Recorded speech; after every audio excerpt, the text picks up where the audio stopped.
ઓમ નમઃ સિદ્ધેભ્યઃ ઓમ નમઃ સિદ્ધેભ્યઃ ઓમ નમઃ સિદ્ધેભ્યઃ. અહોભાવ ગ્રંથને આધારે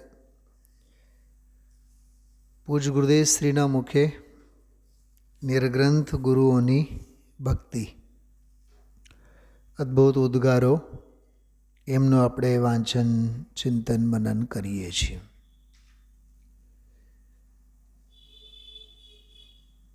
બે ત્રણ બાબતો સાંભળો, બહુ સરસ મગજમાં આવે છે. સ્વાધ્યાય શીખવું હોય તો જ્ઞાની પાસે શીખાય. ભક્તિ કેવી હોય એની શિખામણ, એની શિક્ષા જ્ઞાની પાસેથી લેવાય. તત્વની સમજણ કેળવણી જ્ઞાની પાસેથી જ કરાય. પોતાની મતિ પ્રમાણે અને પોતાની બુદ્ધિ પ્રમાણે કોઈ દી આપણે ન વિચારાય. કેમ કે આપણી બુદ્ધિ જ કેવડી અને આપણી હદ જ કેટલી, સમજણ કેટલી, આપણી ઉઘડેલું જ્ઞાન કેટલું, શ્રદ્ધામાં નિર્મળતા કેટલી, પરિણામોમાં વિશુદ્ધિ કેટલી, બધે અછત. ભાવેશભાઈ સમજાય છે? અને આ બધી જ બાબતો ઉઘડેલી હોય, સોળે કળાએ ખીલેલી હોય ગુરુ પાસે. પૂજ ગુરુદેવ શ્રી વક્તા પ્રવક્તા તરીકે છે. સ્વાધ્યાય પ્રવચનોમાં અધ્યાત્મ, ભક્તિ, વૈરાગ્ય બધું જ એમના પ્રવચનમાં આવે છે. ધનુર્વિદ્યા શીખવી હોય, કૌરવ પાંડવોએ દ્રોણ પાસે ગયા વગર છૂટકો નથી. કેમ કે દ્રોણ જ એક એવા હતા જે કૌરવ પાંડવો રાજપુત્રોને ધનુર્વિદ્યામાં પારંગત કરાવી શકે એવા હતા. મહાવરો એમને જ હતો.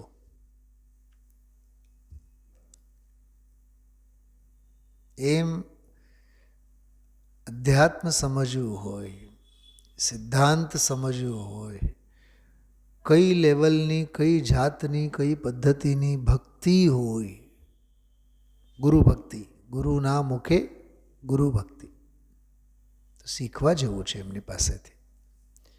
એમાં એ વચનામૃત તો અદ્ભુત છે. એમ 237માં બોલ.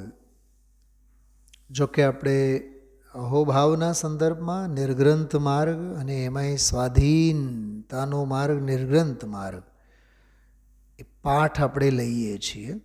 ગઈકાલે 4-5 કડી આપણે લીધી હતી. ફરીથી આજે પહેલેથી એનો પાઠ કરશું. આપણે વ્યાખ્યા ઓછી કરશું પણ પાઠ કરશું, ભાવના ભાવશું આપણે.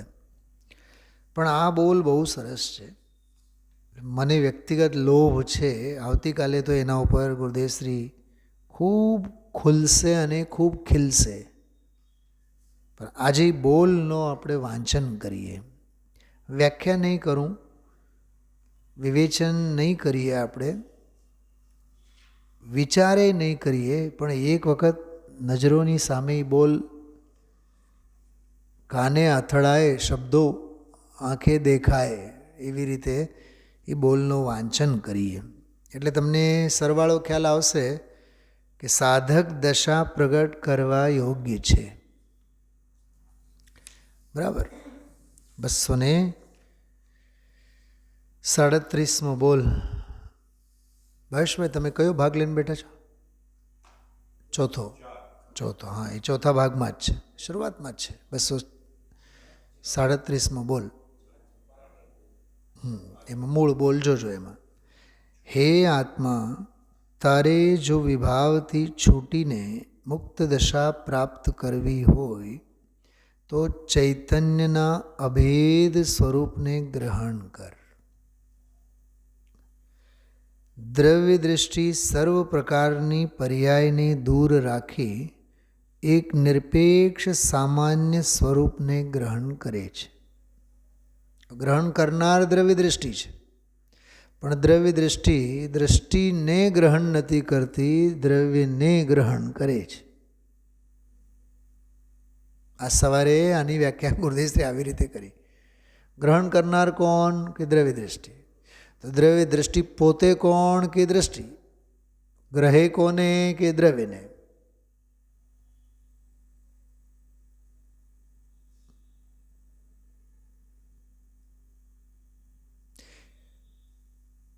છપછપિયા ક્યાં મારી આવ્યા? મોજાઓમાં. ઘરે આવીને કથા કોની કરશો? દરિયાને. ભાવ ભાષણમાં દરિયો, વેદનમાં મોજા. બસ એ જ છે કલા દ્રવ્ય દૃષ્ટિની. કાર્ય બધું કરશે પર્યાય દૃષ્ટિ. શ્રેય કોને જશે? કે દ્રવ્યને. હજી એક વાત સમજો. ઘરેણાના વખાણ કરે ને કે બહુ સરસ ઘડામણ છે, કાનની બાલી બહુ સરસ છે, નાકની નથની બહુ સરસ છે. ઘરેણાઓના વખાણ થોડીક વાર માટે. ભાવભાષણમાં કોણ છે? સોનું. યશ ખાટી જાય છે સોનું, અને હથોડાના ઘા કોણ ખાઈ જાય છે? ઘરેણાઓ. સમજાય છે? પોઈન્ટ સમજાણો? એમ સારો શ્રેય દ્રવ્યને. મેં એક બહુ વિચિત્ર દાખલો આપ્યો હતો 2 દિવસ પહેલાં સવારે. 9 મહિના પેટમાં ઉછેરે કોણ બાળકને? માં. પેદા કોણ કરે? કે માં. બરાબર. એનો મોટો કોણ કરે? એને માં. નિશાળે નામ કોનું આવે? બાપનો. બાપ દ્રવ્ય સ્થાને છે, માં પર્યાય સ્થાને છે. અને ઓલો બબલો એ રત્નત્રયના સ્થાને છે. રત્નત્રય રૂપ માર્ગને પ્રગટ કરવાનું કામ પર્યાયનું. એ પર્યાયના કુખે ઉછરે. પણ એ પર્યાયની નજર ક્યાં છે? કે દ્રવ્ય સ્વભાવ પર. હવે તો સમજાણો. હવે નહીં સમજાય તો પછી મારી પાસે દાખલો નથી હવે. હા ભાવેશભાઈ, એક લિમિટેશન હોય ને એમ. દાખલા તો શું છે, ખુલાસો ખ્યાલમાં આવે. તો દ્રવ્ય દૃષ્ટિ એમ કહીએ આપણે. એમ લખ્યું જો, દ્રવ્ય દૃષ્ટિ સર્વ પ્રકારની પર્યાયને. હવે સર્વ પ્રકારની પર્યાયમાં પોતે આવી કે નહીં? હા, પોતે આવી. સર્વ પ્રકારની પર્યાયને દૂર રાખી, વાહ ગજબ છે, દૂર રાખી એક નિરપેક્ષ સામાન્ય સ્વરૂપને. તો પર્યાય માત્ર વિશેષ છે. નિરપેક્ષ સામાન્ય સ્વરૂપને ગ્રહણ કરે છે. દ્રવ્ય દૃષ્ટિના વિષયમાં ગુણભેદ પણ હોતા નથી. ગુણભેદ પણ હોતા નથી એનો બીજો અર્થ પર્યાય ભેદ પણ નથી હોતા. ગુણભેદ એ પર્યાય ભેદ જ છે. આવી શુદ્ધ દૃષ્ટિ પ્રગટ કર. આવી દૃષ્ટિ સાથે વર્તતું જ્ઞાન વસ્તુમાં રહેલા ગુણો તથા પર્યાયોને, અભેદ તેમજ ભેદને વિવિધ પ્રકારે જાણે છે. લક્ષણ, પ્રયોજન ઇત્યાદિ અપેક્ષાએ ગુણોમાં ભિન્નતા છે અને વસ્તુ અપેક્ષાએ અભેદ છે એમ જ્ઞાન જાણે છે. જો જ્ઞાન જાણે છે, શું જાણે છે? કોઈ અપેક્ષાએ ભેદ પણ છે અને કોઈ અપેક્ષાએ અભેદ પણ છે. ભેદાભેદ વ્યવસ્થાને જાણનાર કોણ? કે જ્ઞાન. આ આત્માની આ પર્યાય પ્રગટ થઈ, આ સમ્યક દર્શન થયું, આ મુનિદશા થઈ, આ કેવળ જ્ઞાન થયું, એમ બધી મહિમાવંત પર્યાયોને, વાહ, વળી પાછો મહિમાવંત પર્યાયોને. પણ એ મહિમાવંત પર્યાયો કેમ? કેમ કે મહિમા મંડિત દ્રવ્ય છે માટે. આવડા 5 ગ્રામની વીંટીના તમે 50,000 ખર્ચ કર્યા? હા, કેમ કે વીંટી મહિમાવંત છે. કેમ કે વીંટી કોની હારે વળગેલી છે? એમ પર્યાયો મહિમાવંત કેમ? કેમ કે પર્યાયો દ્રવ્ય સાથે વણાયેલી છે. ભાવેશ કુમાર, ખ્યાલમાં આવે છે? શબ્દે શબ્દ આમ ઓલા દાડમના દાણાની જેમ સ્પષ્ટ ખ્યાલમાં આવવું જોઈએ. કીધું પર્યાયને મહિમાવંત કીધું, પણ છે નહીં. ઓહો, છે નહીં? હા, નહીં તો મહિમાવંત છે કોણ? કે દ્રવ્ય. જો આત્મા છે તો બહિરાત્મા છે ને. આને બહિરાત્મા કહેશો તમે? બોલો, કરોડનું ફર્નિચર, હીરા જડેલો, એને બહિરાત્મા કહેશો? આત્માને જ બહિરાત્મા કહેવામાં આવે. પણ જે આત્મા આત્માને સમજતો નથી એને બહિરાત્મા કહેશું. પણ બહિરાત્મા કીધું એટલે આત્મા આવ્યો. અને આત્મા છે તો અંતરાત્મા છે.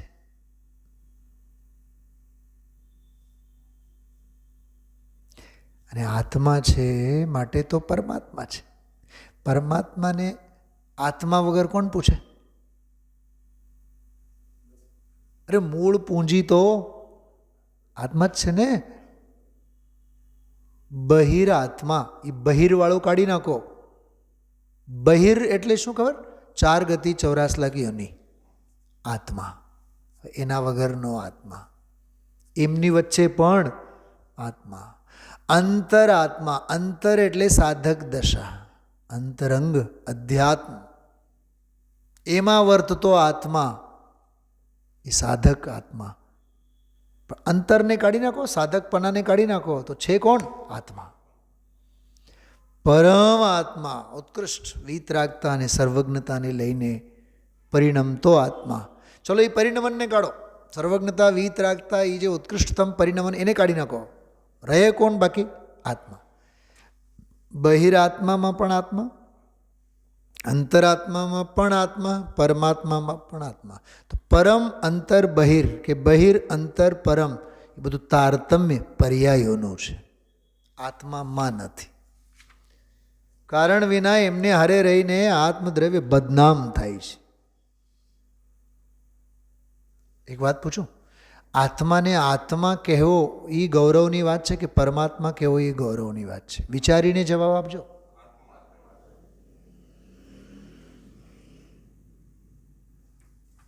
મેં બહેરાત્માવાળો પ્રશ્ન નહોતો પૂછો, પણ તમારો જવાબ સાચો છે. કેમ કે પરમાત્મા એમ કેવું એ વિશેષણથી જ ઓળખાયવા ને, વસ્તુથી ક્યાં ઓળખાયવા? આત્મા તો આત્મા છે, નહીં બહિરાત્મા છે, ને અંતરાત્મા છે, ને પરમાત્મા છે. પાઠશાળાના શિક્ષકોને આટલી ક્લિયરિટી હોવી જોઈએ, તો ઓલા બાળકોના ખોપડીમાં કન્સેપ્ટ ક્લિયર થાય. ભાઈ જયેશભાઈ,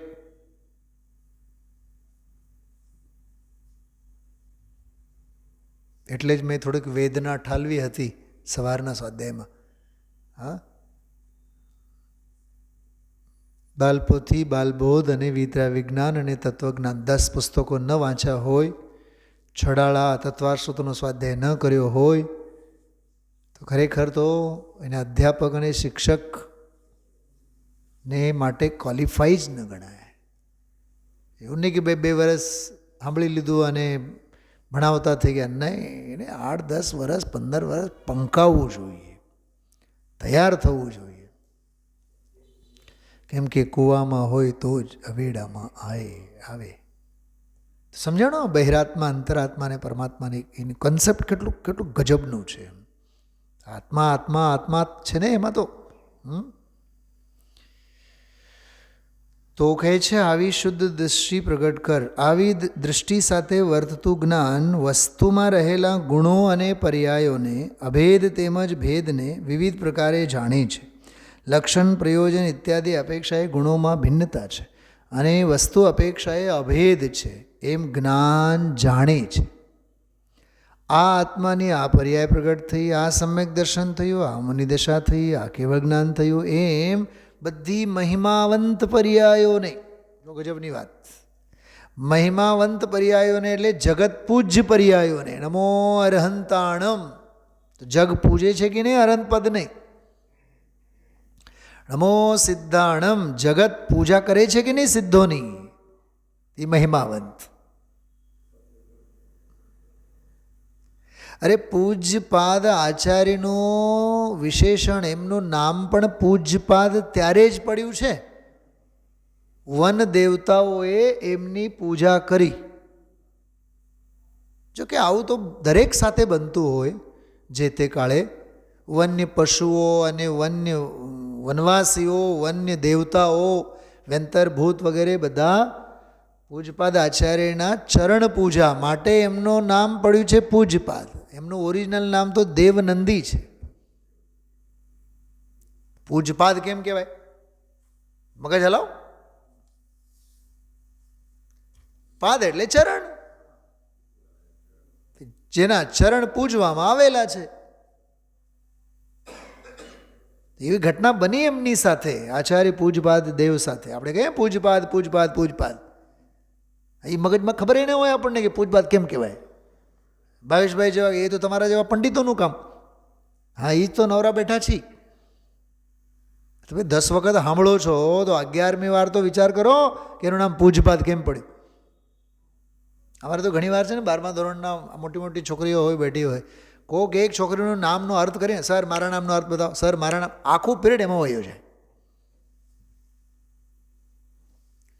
એક છોકરી હતી હિમાંશી, મને સર મારા નામનો અર્થ. મેં કીધું તું તો છે ને બરફનો ટુકડો. હા, બરફનો ટુકડો.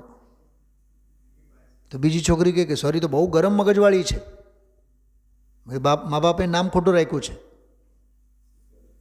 નામ હિમાંશી, હિમ એટલે બરફ, બરફનો ટુકડો, બરફનો ગાંગડો.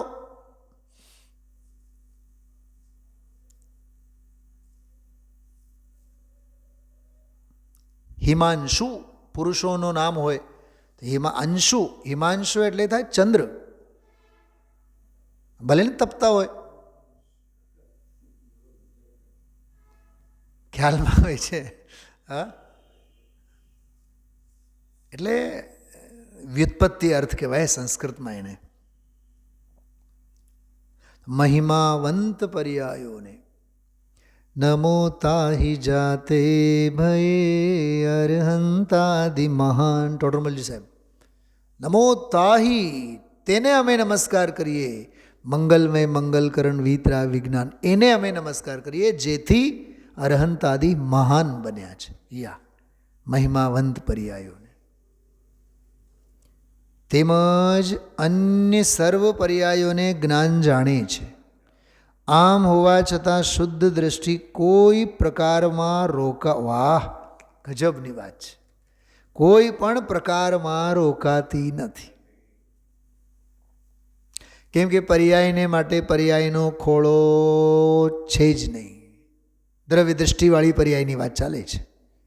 આજે બહુ જબરદસ્ત ખુલાસો આજે આવ્યો છે ગુરુદેવના પ્રવચનમાં. સાધક આત્માને ભૂમિકા પ્રમાણે દેવગુરુના મહિમાના શ્રુત ચિંતવનના, અણુવ્રત મહાવ્રતના ઇત્યાદિ વિકલ્પો હોય છે. જો ભૂમિકા પ્રમાણે બધું હોય, પણ એ જ્ઞાયક પરિણતિને બોજારૂપ છે. જો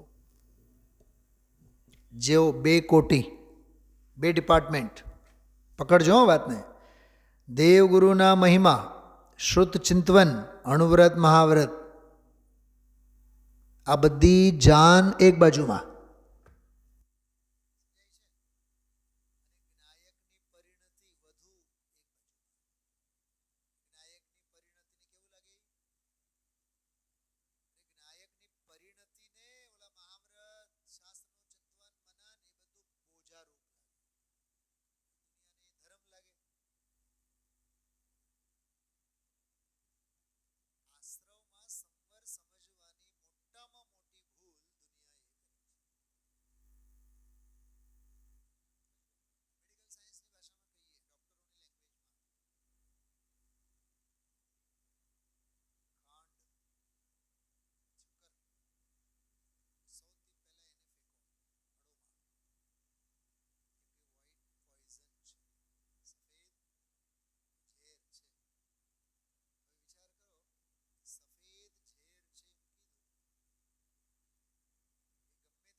તમે વયા જાઓ, જાઓ ગિરનારની ગુફામાં તમે બેહો, અહીંયા શું કામ છે તમારું?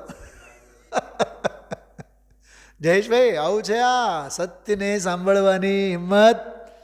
હા, સિંહણનું દૂધ સિંહણનું બચ્ચું જ પચાવી જાણે. સ્વરૂપ લક્ષે જીન આજ્ઞાધી, એ આધીનતા ખરી પણ સ્વરૂપના લક્ષે. ગજબની વાત છે. હા રાજુભાઈ સમજો મારો હાથ દુખે છે, તમે ડૉક્ટર છો, મારું આમ પ્લાસ્ટર તમે બાંધીને બતા, હવે હું આમ આમ આમ કરીને હાલું, બરાબર? ભાવેશભાઈ પૂછે સાહેબ શું થયું? દામજીભાઈ સાહેબ તમને હાથ તૂટી ગયો, શું થયું? પ્લાસ્ટર આવ્યા, 4-6 દિવસ સારું લાગે. અને હું શેની રાહ જોતો હું? પ્લાસ્ટર કેદી સમજાય છે ભાવેશભાઈ? શેના માટે મેં આપ્યું ખબર? દાખલો, અરે દેવ ગુરુ ધર્મ આદિકની ભક્તિ શાસ્ત્ર વાંચન અને વિકલ્પો એ બધા પ્લાસ્ટર છે, એ કાયમી ઈલાજ નથી.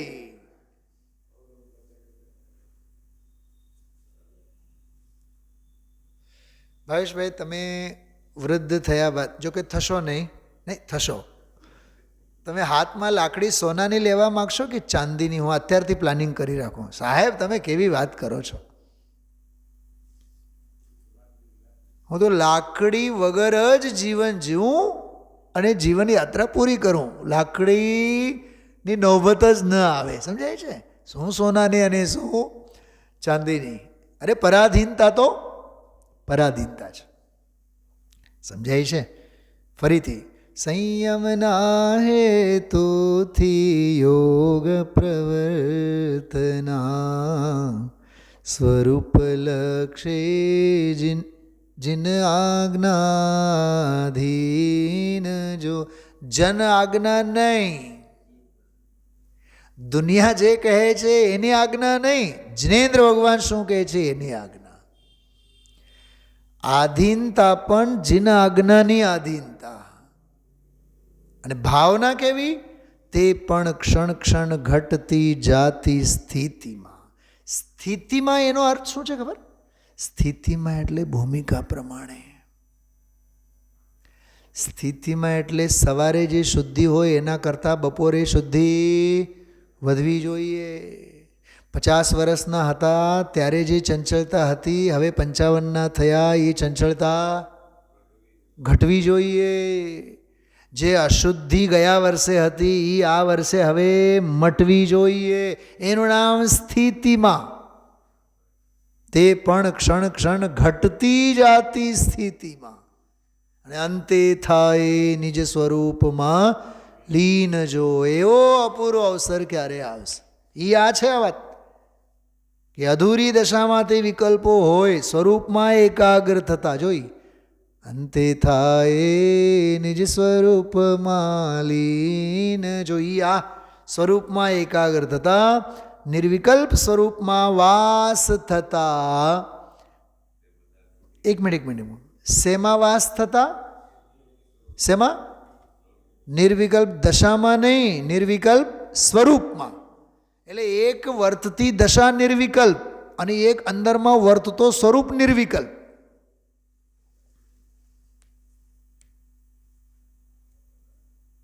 ટ્રેન હાલતી હોય અને આપણે ધ્રુવ ટંકોત્કીર્ણ થઈને બેઠા હોય. સમજાય છે? ટ્રેન તો દોડતી હોય 200ના સ્પીડથી અને આપણે 1 ઇંચ હાલતા ન હોય. એમ નિર્વિકલ્પ પરિણતિ દોડતી હોય અને અંદરનો સ્વભાવ ભાવ તો નિર્વિકલ્પ ટંકોત્કીર્ણ ધ્રુવ જ હોય.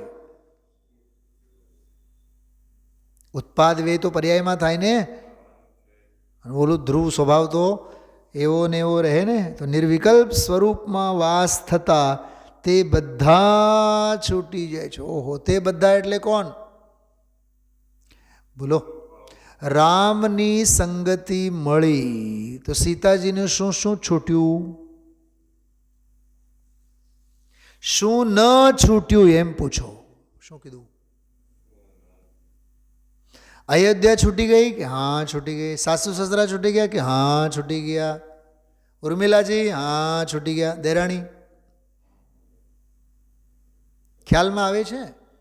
અયોધ્યાવાસીઓ, હા છૂટી ગયા. અયોધ્યાની ગલીઓ, હા છૂટી ગયા. અયોધ્યાના ઢોર પશુઓ, હા છૂટી ગયા. અયોધ્યામાંના વડીલો, હા છૂટી ગયા. અયોધ્યામાંના મંદિરો, હા છૂટી ગયા. કેમ કે સથવારો કોનો મળ્યો? રામનો સથવારો સીતાને મળ્યો. બસ એમાં જ સર્વસ્વ આવી ગયો. એ સિવાયનું બધું હરામ છે, એ જોતું જ નથી.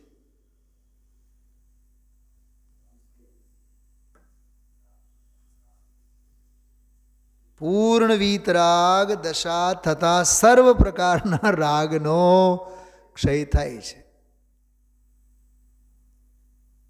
હવે સરસ મજાનો વાક્ય, આવી સાધક દશા પ્રગટ કરવા યોગ્ય છે. ઈસ તો આપણને અઘરું લાગે છે.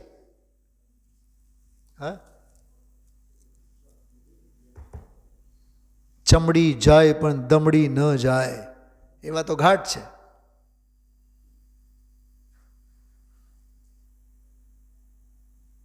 બાધક દશાના રાફડા પર બેઠા છીએ આપણે, અને ભાવના કેવી ભાવીએ છીએ? સાધક દશા પ્રગટ થાવ, સાધના કરો. બાધકપણું સેવ્યા રાખવાનું અને સાધકપણું પ્રગટ થાય, ભાવના ભાવવાની, 3 કાળમાં થવાનું નથી. બહુ સરસ અદ્ભુત પ્રકરણ છે. ચલો, એ બોલની ચર્ચાથી મને તો સ્વાધીન માર્ગવાળો લેવાનો હતો, પણ બસ 2 મિનિટમાં એક કડી લઈને પૂરું કરીએ. स्वाधीनता का मार्ग तो निर्ग्रंथ मार्ग है, आराधना का मार्ग ही स्वाधीन मार्ग है. આ કડી જો ચોથી કડી લેશું આપણે. गोरख धंधे की कड़ी को हाथ लगावे, फिर सुलझना मुश्किल उलझता चक्र ही जावे. આવું જ છે કે નહીં? ગોરખ ધંધા જ છે ને બધા સંસારના. त्यों ही समस्याएं अनंत जीवन है थोड़ा, सुलझाने की आकुलता में जीवन होवे पूरा. संक्लेश से मर कर अरे दुर्गति पाता है, सारा विकल्प उसका देखो व्यर्थ जाता है. मुक्ति का मार्ग तो अरे आहा, બહુ અદ્ભુત પંક્તિ છે. અંતર કા માર્ગ હૈ. શું કીધું?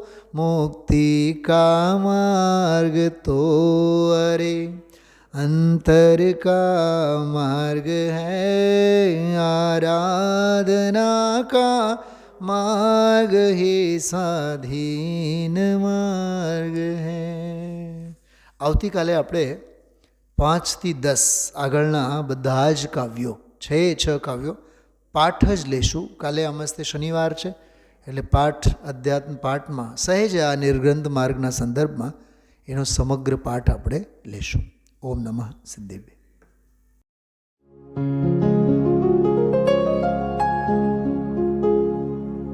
निज निधि निज में बताए, यह अनंत उपकार है उसके लिए जिन वाणी माँ को वंदना शत बार है, वंदना शत बार है, वंदना शत बार है.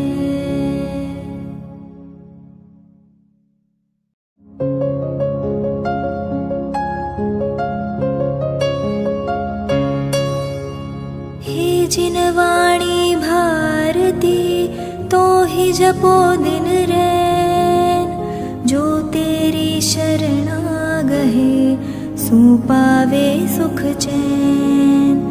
जावाणी के ज्ञान ते सूझे लोकालोक, सो वाणी मस्तक नवो सदा देत हो ढोक सदा